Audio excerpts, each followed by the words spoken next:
To whoever this may impact, sometimes our lives have to be completely shaken up, changed, and rearranged to relocate us where we're really meant to be. Sometimes change feels like loss, transformation is scary, and sometimes, to discover the best version of ourselves, we must let go of absolutely everything holding us down. Welcome to I Missed Me, your new safe space. I Missed Me's purpose is to help people all around the world to come back home to themselves. It is a healing self-growth podcast that encourages people to dive deep into their emotions, heal their traumas, and ultimately love themselves. My name is Mafia Ansures. I am your host, and I hope to be a part of your healing journey. Lux presents Hollywood.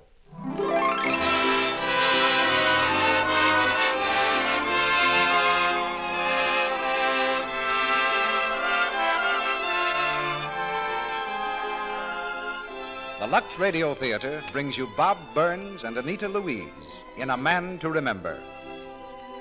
Ladies and gentlemen, your producer, Mr. Cecil B. DeMille.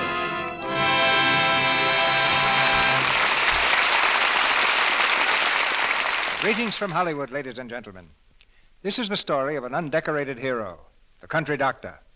In tonight's play, adapted from the RKO picture, A Man to Remember, we tell the story as it happened to a certain Dr. John Abbott in a town called Westport. But there's a whole army of Dr. Abbotts, an army that covers more territory than the Northwest Mounted Police, and each man labors alone. The country doctor may do a little grumbling when the telephone rings in the middle of the night, but who wouldn't if he hadn't known a solid night's sleep in 20 years? He may not have his house painted as often as the neighbors would like, but perhaps the neighbors don't pay him as often as he would like. Few things happen in this town that John Abbott doesn't know about. So his story is a dozen stories of success and failure, and love and hate and heartbreak. And we are proud to have this loyal servant of the people as the subject of tonight's play. We're also proud of the loyalty of our listeners. In buying Lux Flakes, you applaud these performances, and the performance of Lux Flakes in your homes applauds your judgment. That's one performance that always gets rave notices. Bob Burns is so much like the John Abbott of tonight's play that it might be a mere accident that places him on our stage instead of in a doctor's office in Van Buren, Arkansas. Perhaps Bob would have made a good doctor, but that would have been Hollywood's loss. As Jean, the doctor's daughter, we have Anita Louise, and any doctor would be proud to have a daughter as lovely as Anita. Now to all country doctors, we dedicate this story of one country doctor. The curtain rises on the first act of A Man to Remember, starring Bob Burns as John Abbott and Anita Louise as Jean.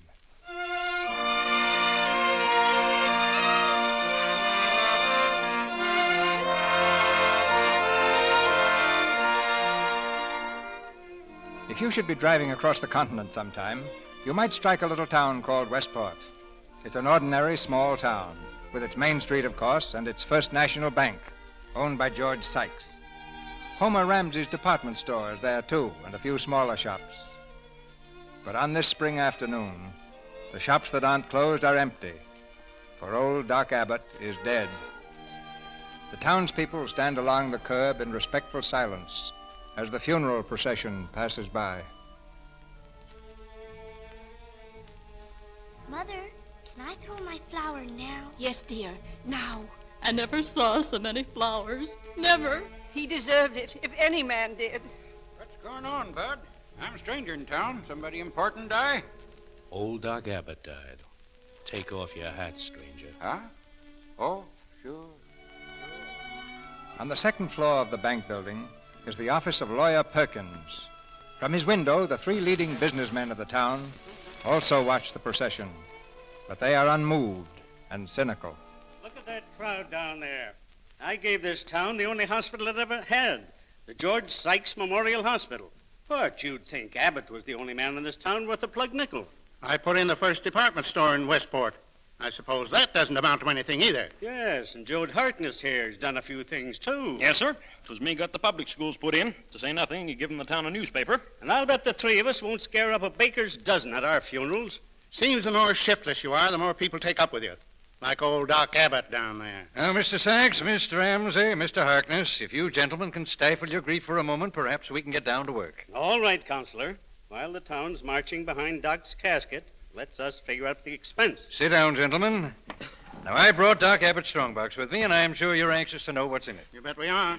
I find that in most cases of this nature, the creditors prefer to wait until, well, say a half hour after the benediction has been delivered. Now, look here, Clyde. That ain't fair. The doc would want us to have our money. Of course, George, of course. I suppose we get down to business.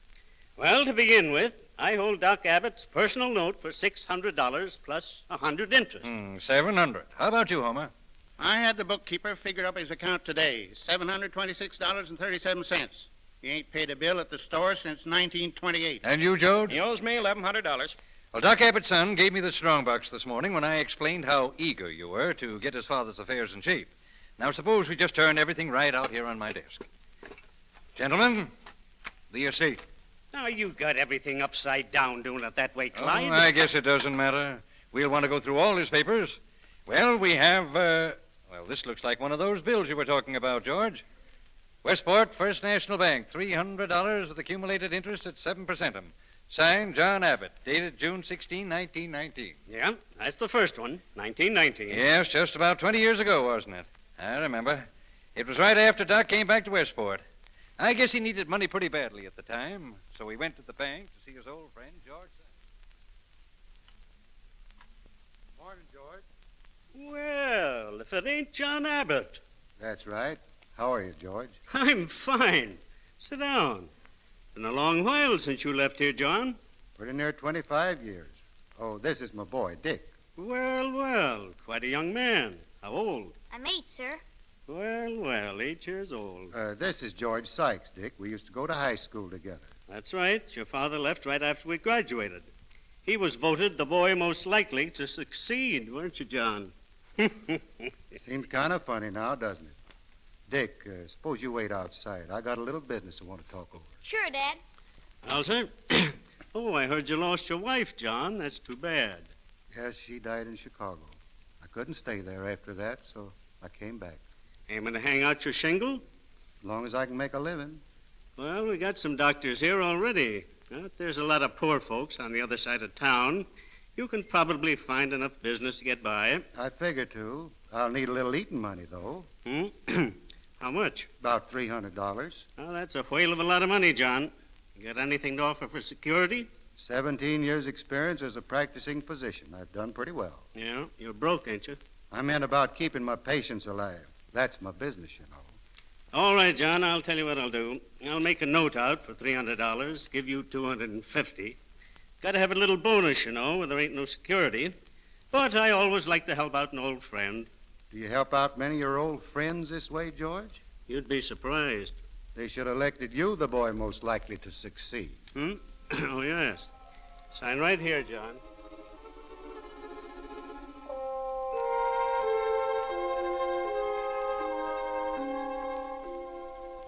And the doctor never paid that note, George? Nary a penny. Well, suppose we just lay this one aside for the present. Now, this next paper seems to be a bill.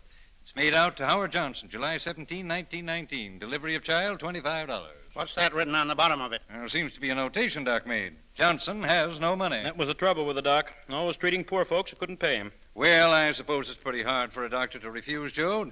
This Johnson now, he sent for Doc about 2 o'clock one morning. His wife was having a baby. Well, Johnson, you have a fine baby girl. Girl? I wanted a boy. Somebody who could help me work this farm when I get old. Girls are for people who can afford them. How's my wife? Well? I did everything I could, Johnson. I'm afraid she wasn't in very good condition to begin with. And, well, I did everything I could. You mean she's... There's only one thing I can say. I know how you feel because I lost my wife that way and the baby just about a year ago. She never had nothing while she lived. Bad crops and bad times. We was going to have a good crop this season. I was going to buy her something. Keep the baby warm, whatever you do. I'll be back in the morning. You better have some milk on You hand. get out of here. Get out and don't you never come back. But man, you want to know how to take I said care get of out. You hear me? Now go on. Get out before I give you more. Get out. I guess you ain't responsible right now. I'm sorry, man.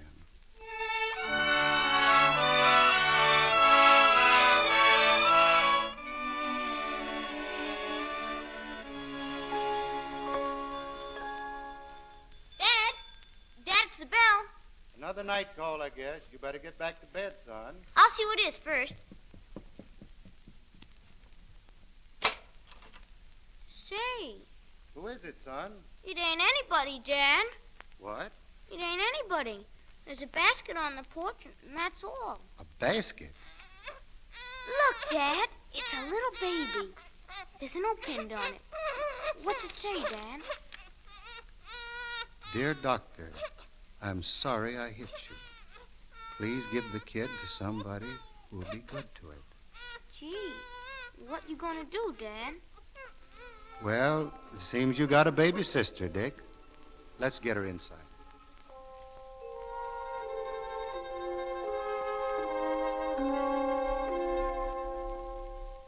Never did hear that story before, Counselor. Well, Doc didn't often tell it, Jode, but that's how he came to adopt the girl you all watched grow up and know as Jean Abbott. Well, let's get on. Seems to be largely bills and more bills, gentlemen. Well, here's one that ought to look familiar to you, Homer. Homer Ramsey, General Merchandise, to Doc Abbott account, $1, $12. Yeah, guess he did buy a doll at the store once. July 17, 1923. Somebody wrote, please remit across the bill when 1%. Well, that was a mistake. Oh, say, I remember hearing about that. The clerk at your store, a fellow by the name of Raymond, told me. Sure. Seems that Doc owed you for that doll, and one morning he walked in the front door with a pig under his arm. Little shoat it was, squealing to beat the band. What's all this about? Oh, Mr. Ramsey, it's a pig. Yeah, I can see that. Is it yours, Doc? Nope, it's yours. You're crazy. Nope, you see, you sent me a bill this morning for a doll I bought for my daughter. This bill is marked, please remit. I figure you must be kind of hard up, so I hurried right down. But I can't take a pig in payment. Well, that's the way my patients pay me. Pigs, eggs, potatoes. How much was the bill? $12. That pig ain't worth more than $5. Maybe not now, but he will be. Here, brought a bag of corn, too. Feed the corn to the pig, and in 3 months, Homer, you'll be owing me money. Now, listen, I can't accept anything like this. Oh, by the way, come to think of it, I believe you owe me money right now. Yep, here it is, your bill for Mrs. Ramsey's appendicitis operation. Well, come into my office, John. I want to talk to you about that. Sure. Take good care of that pig, Mr. Ramsey. Sit down, John. Thanks, Homer. John, that bill was sent to you by mistake. No offense, you know. Now, let's see what I owe you. Of course, I know you'd rather had Doc Robinson do that operation, Homer, but being as he was out of town, it was an emergency, and I did it. Sure. Guess you saved Martha's life that night, John. Would have been a heap easier if we'd had a hospital in Westport. There's a lot of patients lost on kitchen tables. Still got that pipe dream about a hospital? You did all right on the kitchen table. Well, let's see the bad news. Oh, here it is, Homer. $100. That's right. How much of your time did that operation take? Oh, about 4 hours, if I remember. $100 for 4 hours? That's pretty steep, John. You really mean that, don't you, Homer? You bet I do. What do you pay your janitor here? 40 cents an hour? Mm-hmm. I guess I did make a mistake figuring that bill, Homer. That's more like it. Yep, the only place we differ is the value each of us puts on your wife. I was a little bit too high. So I'll settle right now for 40 cents an hour, $1.60 cash. Now, John, I didn't mean that. Perfectly willing to pay a fair price. Give me $1.60. Well, I feel ashamed to settle for that, John. Give me the money. What? Oh, sure. Here it is. Thanks. I'll just make a notation on the bill. I like to keep my record straight. Settle for $1.60 cash. There we are. You got a bargain at that, Homer. You'd had to pay a gravedigger for 6 hours. Good day, Homer.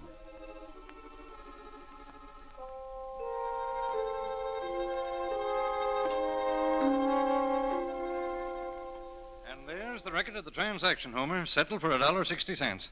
You got a real bargain that time, Homer. Well, let's get on with this, Clyde. I ain't got all day. Oh, sure. Now, let's see. This next paper, well, it isn't a bill for a change. It's a newspaper announcement of Dick's graduation from medical school. June 17th, 1934. At Curtis University today, Richard Marvel Abbott, son of Dr. John Abbott, was graduated with honors. That is a mighty fine speech you made, Dick. I didn't understand all the big words, but you said them well. Dad, I've never mentioned this before. It always seemed awkward. But thanks, Dad, for these years here. Oh, that's been my fun, Dick. Say, I've been meaning to ask you, If you were going into postgraduate work now, what would you specialize in? That's easy. The thing you always wanted to do. A neuropathology. I'd like to know all about nerves. I'm awfully glad to hear you say that, Dick, because you're going to spend the next 3 years at the Sorbonne in Paris. The Sorbonne? But you can't afford that, Dad. Oh, I've managed to save a little, and I've an idea where I can borrow some more. Dad, I'd be a liar if I told you I wasn't crazy to go, but... You'll sail in 2 weeks. You know, son, to my way of thinking, neurology is the greatest field in the world. There's so much pain I could spare people if I knew how. Some diseases I can't cure at all. But if I could only take the pain out of them, I'd feel more like a doctor instead of a vet. Dad, you always wanted postgraduate work, and you never got it. Why should I? Because times have changed, Dick. Doctors have to know more these days. And what I don't know, well, maybe you can come back and teach me. So you see, it's a sort of a partnership, you and me, huh, son? Dad, you're swell. Dad, wait. Here's Jean. Hey, what's all the yelling about, young lady? Dad, Howard Sykes wants to drive me back to Westport. May he? Howard Sykes, huh? Well, I guess so. Oh, thanks, Dad. Dick, your speech was grand. Well, thanks. Dad, have you told him yet? Mm-hmm, just now. Isn't it wonderful, Dick? I know you're going to be all kinds of a success over there. Well, Howard's waiting. Bye. Goodbye. Come home early. I will. Dad, I don't know whether I like the idea of Jean running around with Howard Sykes. No. Why not, son? You haven't got anything against Howard Sykes, have you? No, of course not, but... Neither have I. Not a thing. Except, of course, he's George Sykes' son.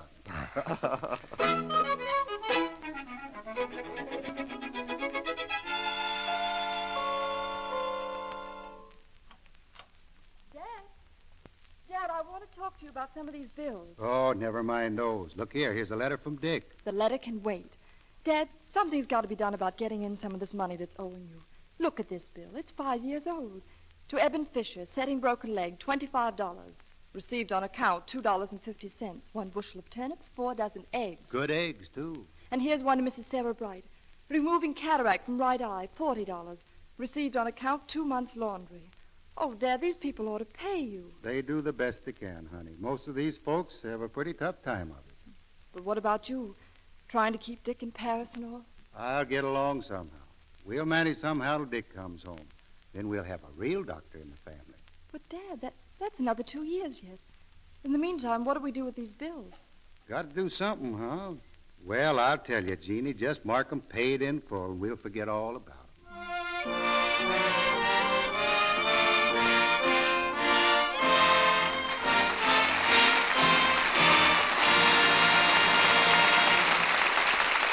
The curtain falls on the first act of A Man to Remember.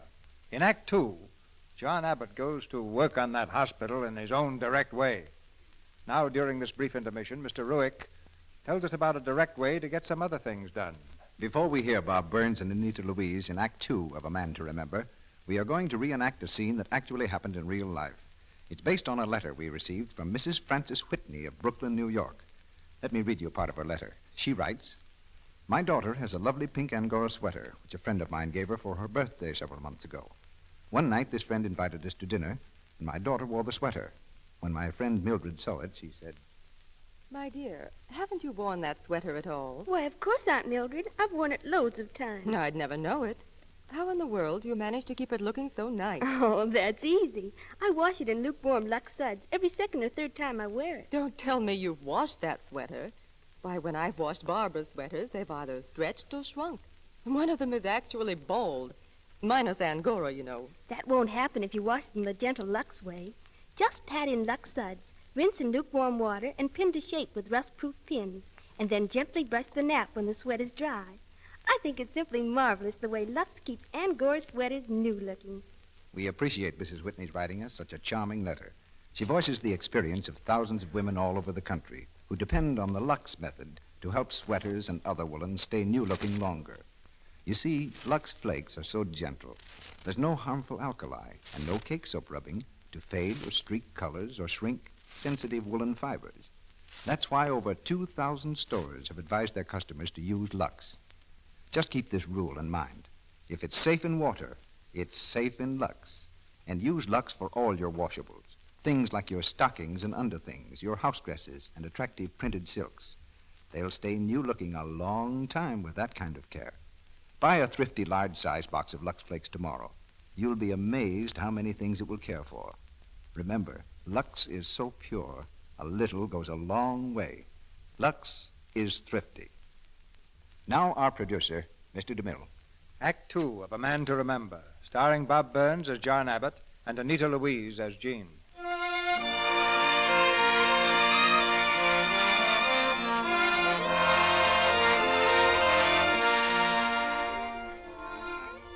In the office on Main Street, Lawyer Perkins is going over the papers contained in old Dr. Abbott's strongbox.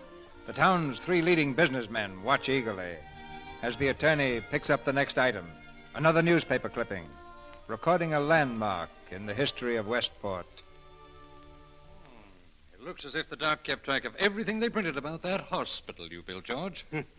Yeah, it certainly does. The doc was always hepped on that hospital idea. Yes, always wondered just how you came to build that hospital, George. Well, I felt I ought to do something for the town, Clyde, and it seemed sort of a lasting thing. A sort of a monument, eh, George? Yes, I guess that's what it is. Well, see, here's a funny thing, a dance card of Jean's, fastened onto one of these clippings. Some affair at the country club, September 1937. Seems to have been the time your boy Howard was going around with her, George. His name's here for most every dance. Yes, we did see quite a bit of her at one time. Didn't last, though. Yes, well, that's the way it is with young people. Everything's fine one moment, and then they have a little quarrel and everything's off. I guess it happened that night they were driving home from the dance. Howard, don't you think I'd better drive? Why, I'm just as sober as when I'm sober. Oh, now, don't be afraid, Jeannie. Howard, please slow down. Howard, please. Oh, all right, I'll slow down. Oh, you nearly turned us over. Well, I didn't. Jeannie. Do you know you're beautiful, Jeannie? Howard, please, I didn't mean I wanted to park. I think you'd better take me home. Sure I will. On one condition. What is it? Tell me you love me. Oh, don't be silly, Howard, and let's go home. All right, then. I'll kill myself. Howard, where did you get that gun? Give it to me. Let go. Let go. Take it away from your head. Howard, give it to me. Jean. Oh, Jean, I didn't mean to. Honest, I didn't. Jean, where did it hit you? In my arm. Oh, here, I'll bind my handkerchief around it. Oh, gosh, Jean, I might have killed you. Now, lie still as you can, and I'll get you right home to your father. Just lie still now, Jean. Don't move.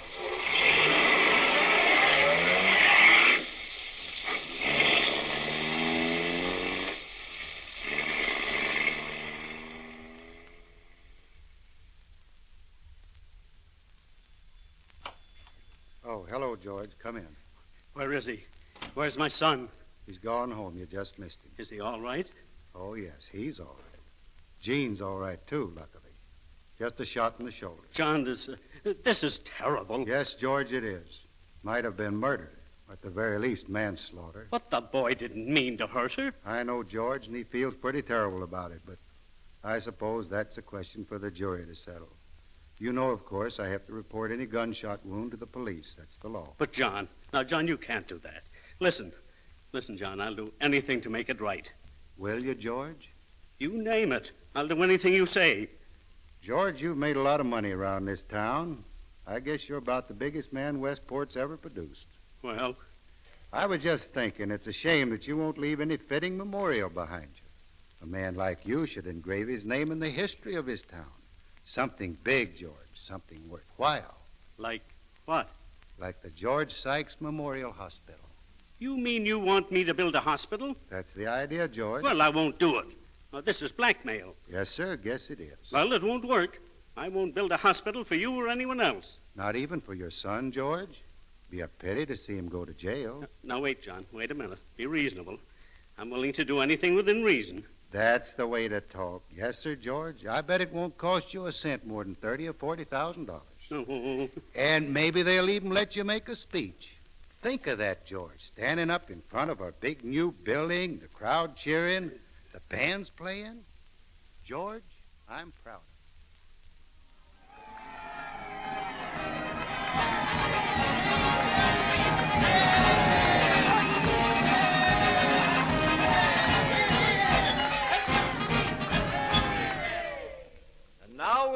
from the man who made this building possible, the greatest humanitarian in our town, Mr. George Sykes.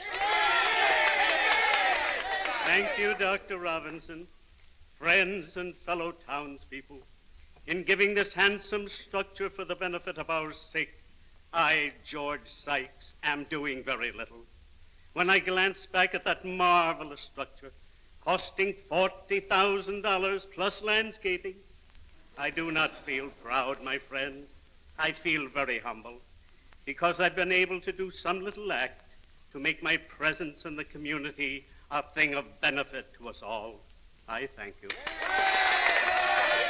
That was a good speech, eh, Doc? Short and to the point. A wonderful speech. I guess that makes George Sykes about the biggest man this town ever saw. And what a heart, what a heart. Think I'll go in and take a look around the building. Like to see what he's done inside. Yes, sir.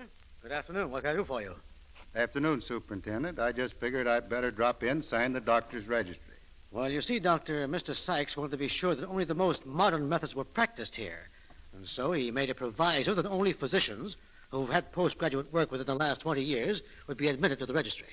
Oh, I see. However, there was a provision made for you, Dr. Abbott. You will be allowed to use a charity ward, provided, of course, a regular physician stands by.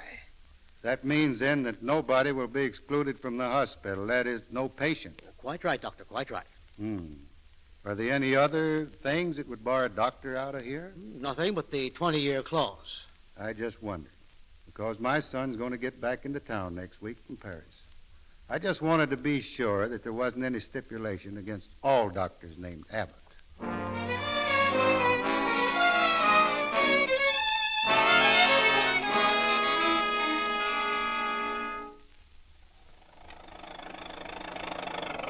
Well, son, the end of the line. Gosh, the old place hasn't changed a bit, has it? Dick. Oh, Dick, it's wonderful to see you again. Why, Jean, say, you've changed. Have I? I told you, son. Well, I'll take your bags upstairs. Well, what's the matter, Dick? Why, you really surprised me, Jeannie. I didn't even kiss you. Well, it's not too late, is it? I guess it isn't. What's so funny? Why, all the time I've been thinking of you as a sister, and, well, you're not at all, are you? Why, no, I'm not.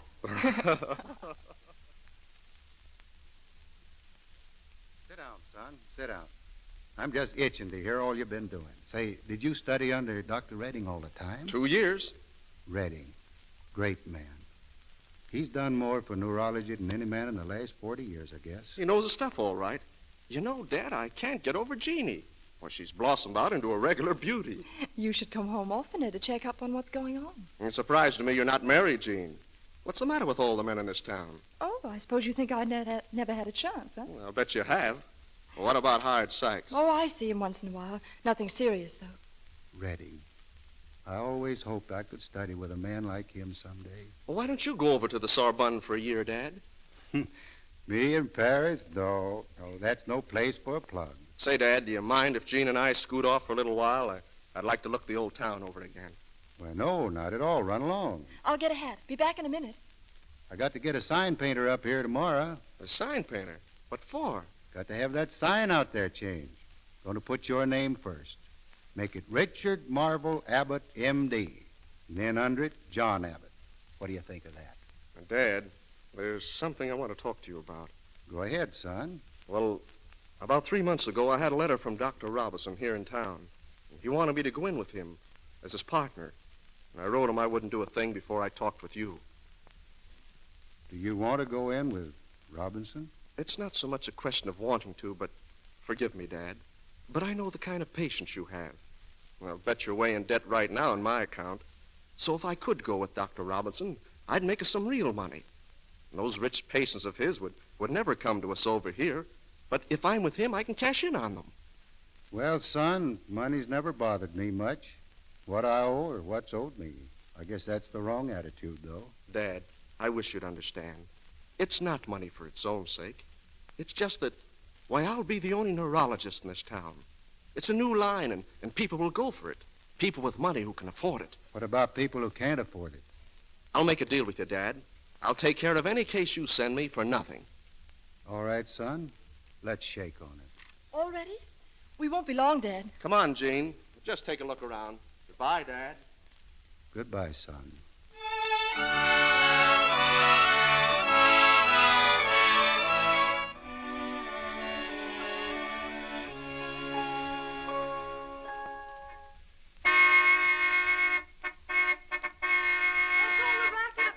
Come on out, can't you, Jeannie? I want to show you my new car. Oh? So you have a new car? Sure. Well, what do you think of it? It's very nice. Much better than anything your father ever had. Now, don't be like that.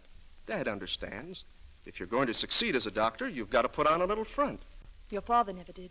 He couldn't afford to. But then I suppose he isn't a success. Now, look, Gene. Dad knows exactly why I moved and why I went into partnership with Dr. Robinson. You evidently don't want to understand. After all he's done for us and what he's expecting from you, I'll never understand. Please, Gene, have dinner with me Thursday night and we can talk this out. No. But why? I've been meaning to tell you for the past week, only it's so seldom we see you anymore. I'm going to be married. Oh. The Hard Sykes? Yes. Okay. Congratulations. Good night. Good night, Dick.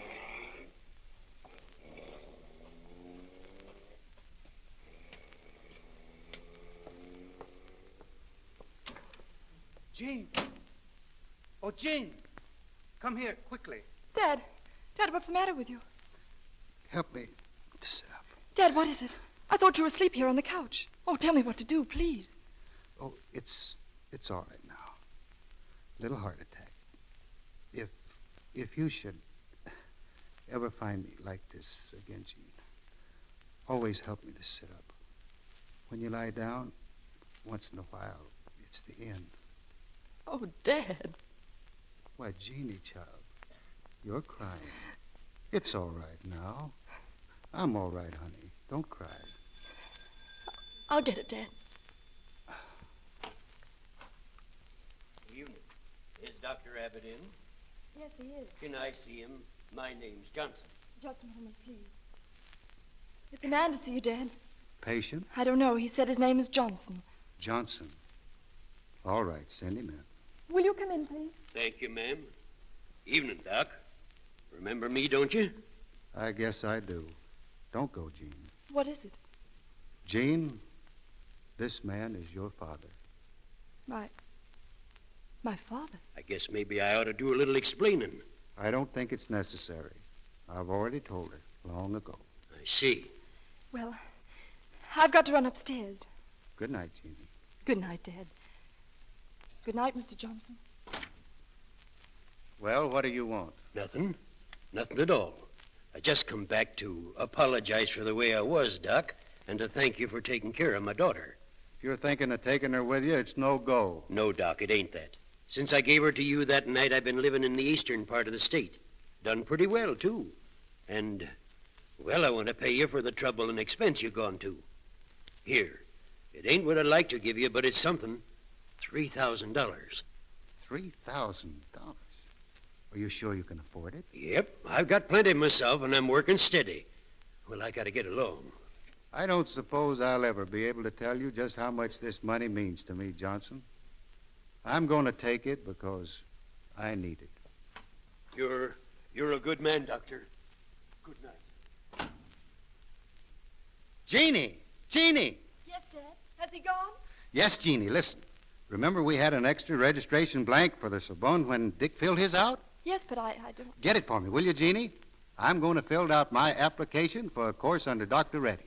Dad! I ought to hear from him in a couple of weeks.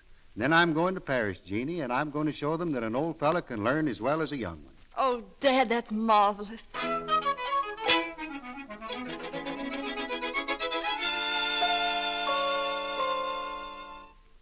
Say ah.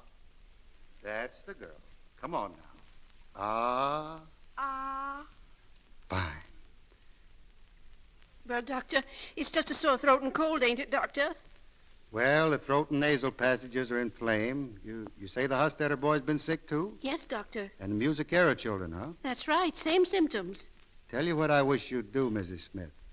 Keep Sally in the house and don't, under any circumstances, let any other children come in. Oh, you mean it's something serious? I can't say yet. I want to see the Hostetter boy and the Musicara kids. I'll be back this afternoon. The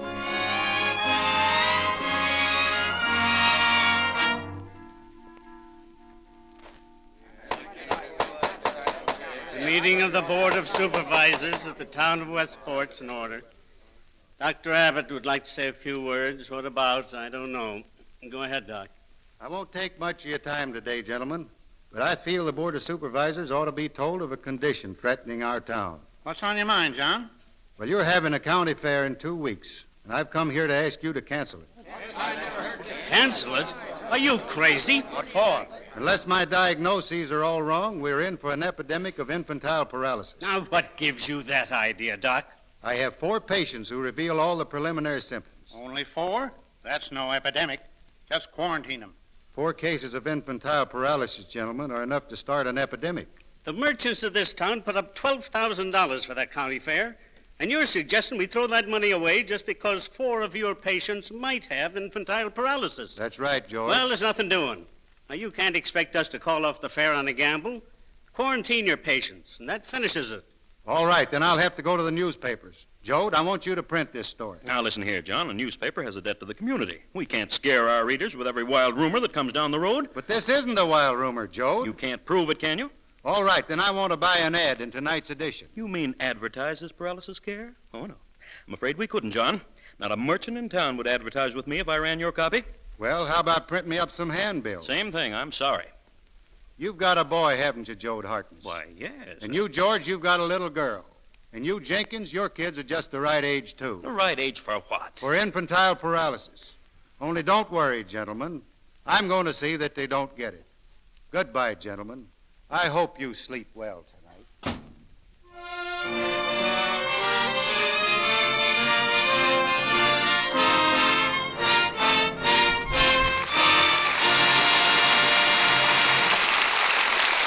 That was Act 2 of A Man to Remember.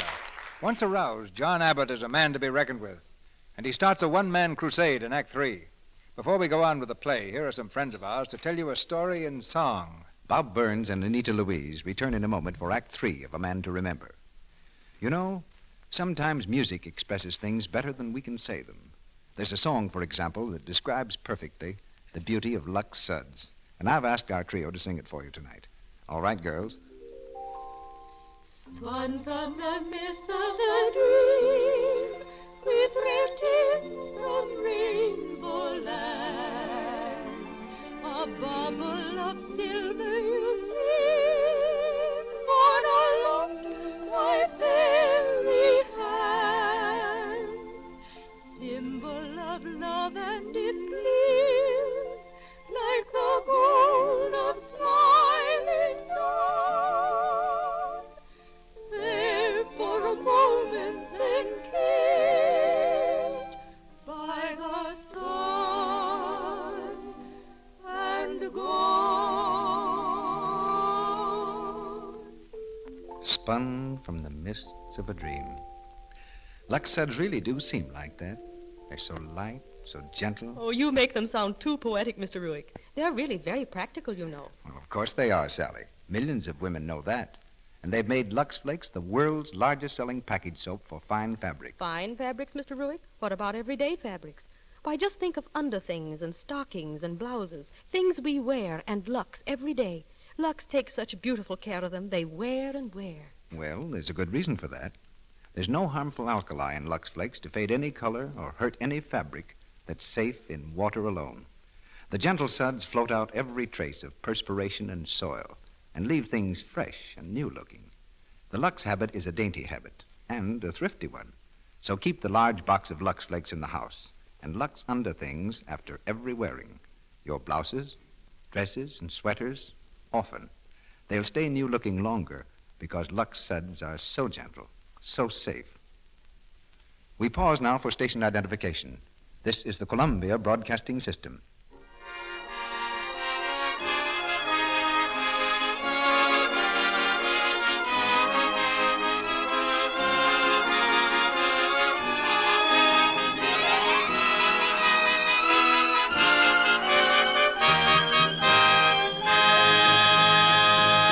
continue with A Man to Remember.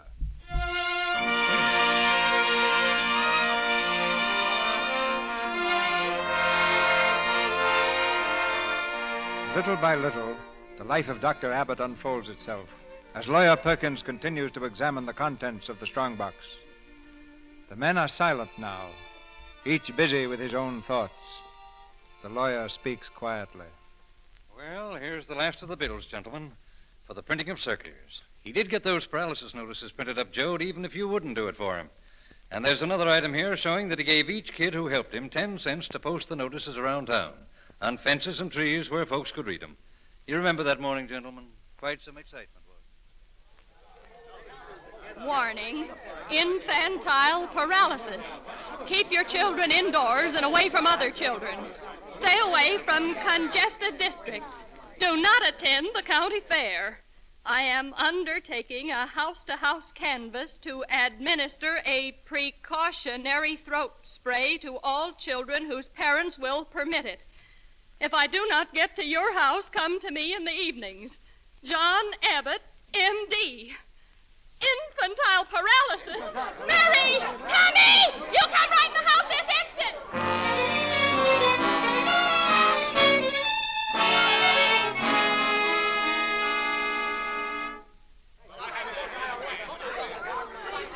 All right, folks, you just line up one by one. I'll take care of you in the living room.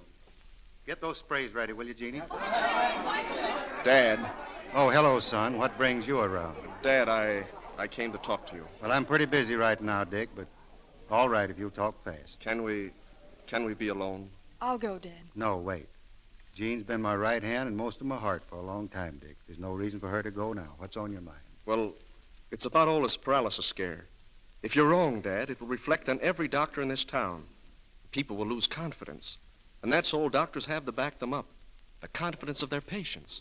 Yes, maybe we doctors should value our reputations more than we do. Take me. I run a 50-50 chance of being wrong. If I am wrong, people lose confidence. But if I'm right, then I've saved lives, young bodies, muscles and bones, grief and pain. I think it's worth the gamble, Dick. There's another thing, Dad. This business of spraying children, whether they're your patients or not, it's considered unethical. The local medical association is pretty well stirred up about it. That's really why I came to warn you. The medical association's stirred up, are they? Isn't that too bad? Well, tell them they should have been stirred up a week ago. They're too late. Now get out, Dick. I'm tired and I've got work to do. Okay, Dad. He felt he had to do it. He was trying to help you, Dad. I know, and he's right, Jean. Right. Yes, about ethics. Because up here in my head, I am unethical. I just realized what I'm thinking. I'm hoping right now, in spite of myself, I'm hoping this is infantile paralysis. I don't know what's come over me. I know. But in your heart, you're hoping it isn't. Yes, of course.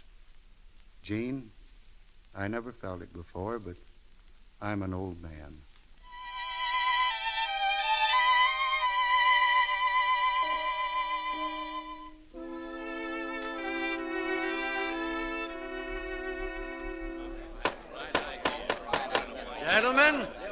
Gentlemen, your attention, please. You've heard the charges of the Medical Association, Dr. Abbott. There's nothing personal in them.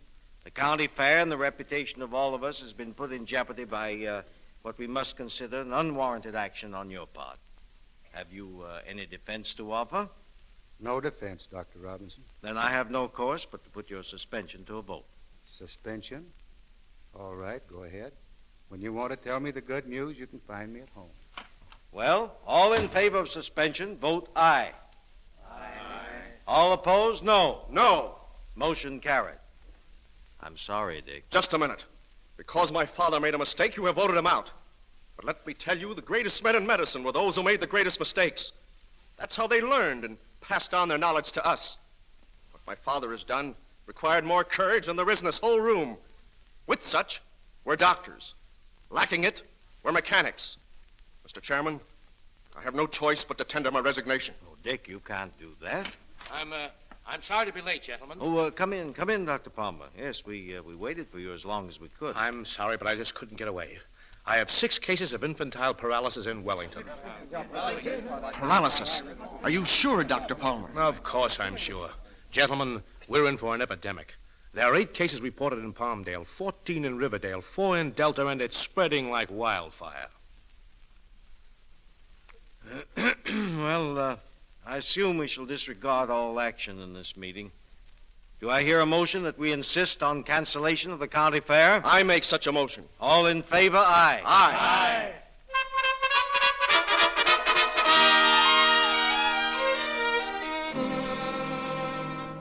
There you are, Dad. There's the report from the whole county. They've licked the epidemic. Oh, isn't it wonderful? And it's all due to you. No, not me. The doctors work pretty hard, Jean. Oh, yes. But it's you who showed them the way. I'll go, Dad. Special delivery letter for Dr. Abbott. Sign here. Oh, there. Dad, a special delivery from Paris. Oh, from the Sorbonne. Read it to me, will you, Jeannie? My eyes are kind of tired. Don't be nervous, Dad. Now, dear Dr. Abbott, your application for admission to Dr. Redding's courses in neurology has been definitely and duly received. We regret to inform you that this class requires 2 years graduate work from anyone entering. We therefore... That's enough, Jeannie. Oh, Dad, it isn't fair. Well, maybe it's just as well. I've got a better place for that money anyhow. May I come in? Dick. Hello, Jean. Hello, Dad. Well, son, it's good to see you. Dad, there are a lot of people outside. People? Well, send them in. I think maybe you'd better see them on the front porch. It's pretty much of a crowd. A crowd? To see me? Who are they? Well, the minister's leading them. Come out, Dad. But, Dick, what is this? Looks like everybody in town. I guess it is, Dad. Just about. Good evening, Doctor. Oh, good evening, Reverend. Dr. Abbott, you've been among us for a long time. You've worked hard. You never made much money, I guess, because the people you worked for didn't have much. But you didn't care. You just kept right on working. We wanted you to know we're grateful. I have here a letter of thanks. It's got 6,000 signatures, Doctor. Almost every man, woman, and child in town. It's just to let you know that we love you. Why, I believe Dr. Robinson has a few words to say. Dr. Abbott, I've come to extend my personal and professional apologies. You've taught us all something, not only about medicine, but about humanity. The Westport Medical Association has delegated me to inform you that, if you will accept it, you have in advance been elected president by acclamation. Dr. Robinson and friends, thank you.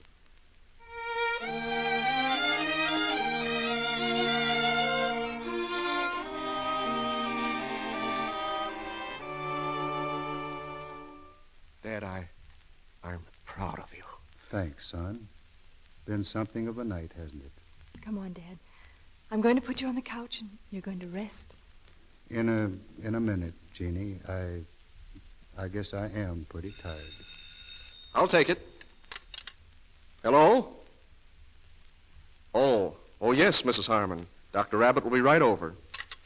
It was Mrs. Harmon, Dad. She thinks Joe has broken his arm. I'll take the case. But she expects me. I told her Dr. Abbott would be right over. Thanks, son. Oh, Dad, would you mind if I get that sign painter up here tomorrow? Son, I think I'd like that fine. Well, I won't be long. Good night. Dick, do you mind if I go with you? You see, I always go with Dr. Abbott on cases of this nature. I think that's a great idea. I don't suppose I could hope that you always will go with Dr. Abbott? Oh, Dick, if you want me. And what about Howard Sykes? That was only because you were so stupid. I wouldn't marry anyone with a doctor, but I had to make sure that he was a real doctor. I think maybe you've got one, Gene. I think maybe. I'll do my best. Come on, Jeannie. Goodbye, Dad. Goodbye, kids.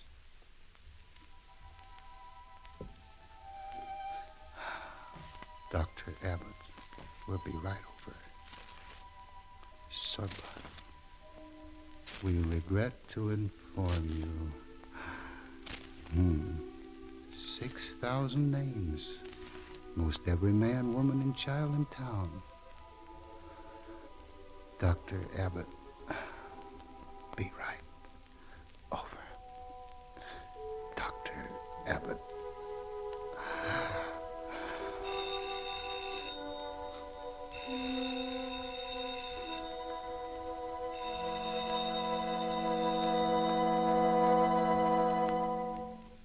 The night we honored old Doc Abbott was the night he died, and that brings us to the last paper in the strongbox, this envelope. I think we can open it now. Money. A whole stack of bills. Yeah, there's a note, too, gentlemen. I'll read it to you. To George Sykes, Homer Ramsey, and Jode Harkness. I knew you three vultures would be the first to crawl over the carcass. According to my calculations, I owe the three of you $2,526.37. In this envelope, you'll find $3,000. After you've taken out what I owe you, there should be $473.63 left for Richard and Jean. Don't try to make it any less, because knowing you good people, I took the precaution to tell them exactly how much there was. Until I see you all in eternity, I am your humble servant, John Abbott, M.D. Well, that's that. He was a good man. Paid every cent he owed. 3:30. I suppose the service is just about over by now. Kinda wish I'd have went.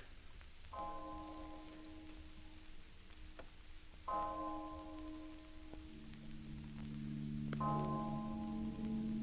Lord is my shepherd, I shall not want. He maketh me to lie down in green pastures. He leadeth me beside the still water. He restoreth my soul.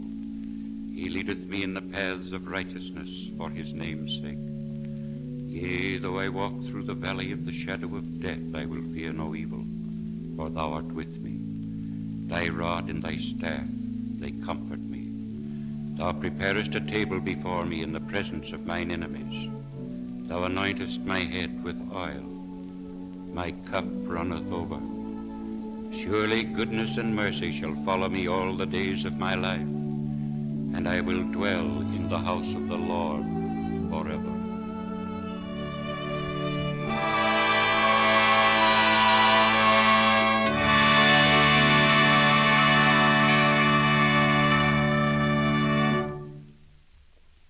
So ends the story of John Abbott, M.D. Throughout America, there are thousands of others like him, whose estates are measured not in money, but in memories of service to their fellow men. Before Bob Burns and Anita Louise return for their curtain calls, I have a question for housewives. Have you any idea how many times a day you put your hands into dishwater? Well, someone has figured out you do it about 150 times. If you're the average mother, you wash about 150 pieces of silver and glassware and dishes every day. And that doesn't count pots and pans. Every day you plunge your hands into dishwater around 150 times, and every single time you do it, your hands are exposed to the suds. Now let's think about that for a moment. If you use harsh soaps with harmful alkali, your hands are bound to get rough and red, aren't they? The harsh suds sting and bite the skin until your hands are sore and burned. And I'm sure you don't want hands like that, not when there's a way to avoid it. Mrs. S.D. Eldridge of New York has something to say on that subject. She writes, I've been doing dishes for 10 years, and my hands stay nice, thanks to Lux Flakes.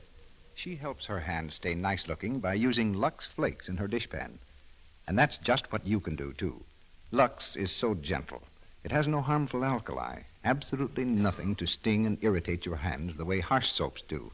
It's as mild and pure as the finest toilet soaps. So try Lux for your dishes. It's so inexpensive, about a penny's worth of Lux will do your dishes for a whole day. In hard water, a little extra Lux gives an abundance of rich, active suds. Ask your grocer for the thrifty large-size box of Lux Flakes tomorrow, and use Lux for your dishes every day. That's for lovely hands. Now, here's Mr. DeMille with our stars. The footlights are up again as Bob Burns and Anita Louise come back to our microphone for a curtain call. Well, Bob, which would you rather be, a doctor or an actor? I thought you was going to say actor. You want to be careful about that. You know, somebody might hear you. That talk about me getting an actor, being an actor gets around, it's liable to ruin me in pictures. Don't worry about eavesdropping, Bob.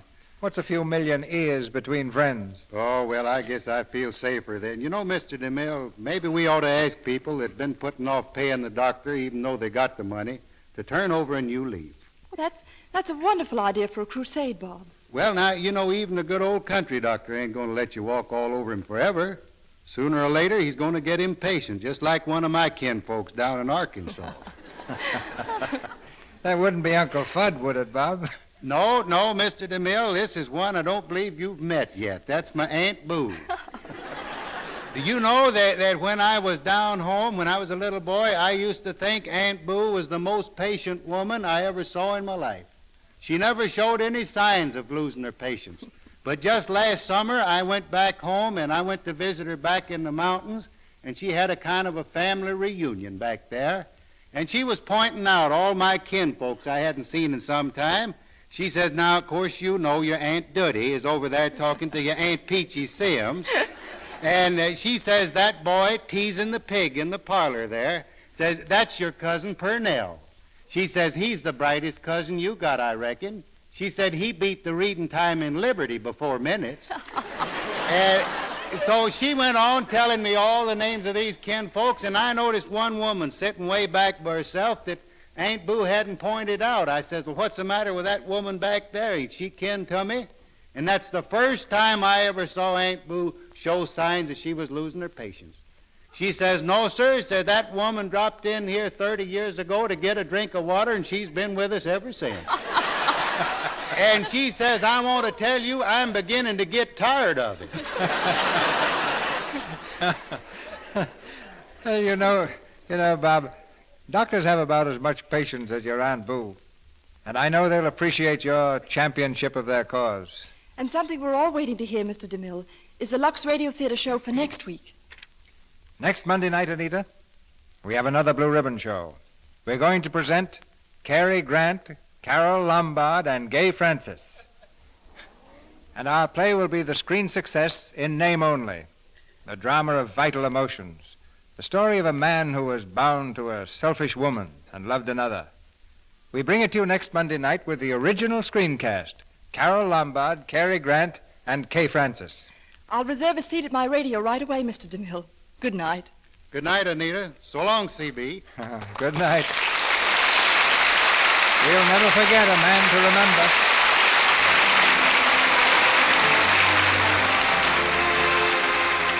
Our sponsors, the makers of Lux Flakes, join me in inviting you to be with us again next Monday night when the Lux Radio Theater presents Cary Grant, Carol Lombard, and Kay Francis in the play In Name Only.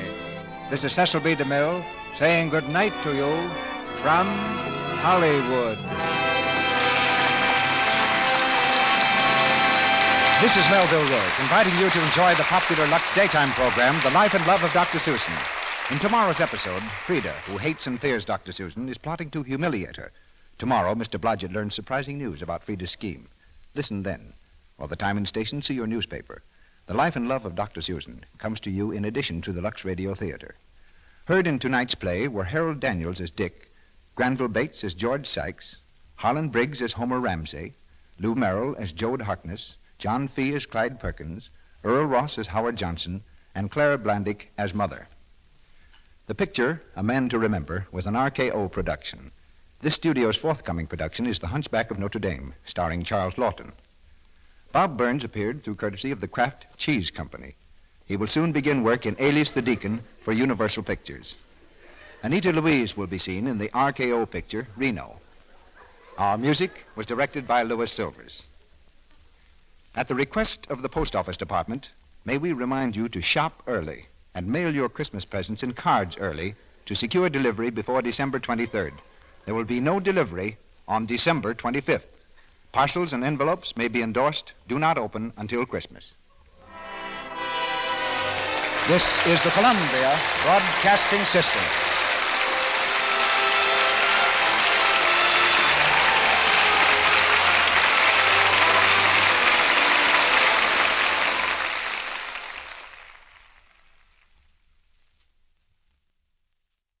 To whoever this may impact, sometimes our lives have to be completely shaken up, changed, and rearranged to relocate us where we're really meant to be.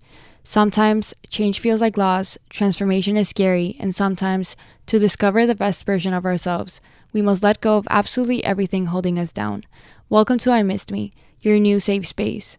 I Missed Me's purpose is to help people all around the world to come back home to themselves. It is a healing self-growth podcast that encourages people to dive deep into their emotions, heal their traumas, and ultimately love themselves. My name is Mafian Sures. I am your host, and I hope to be a part of your healing journey.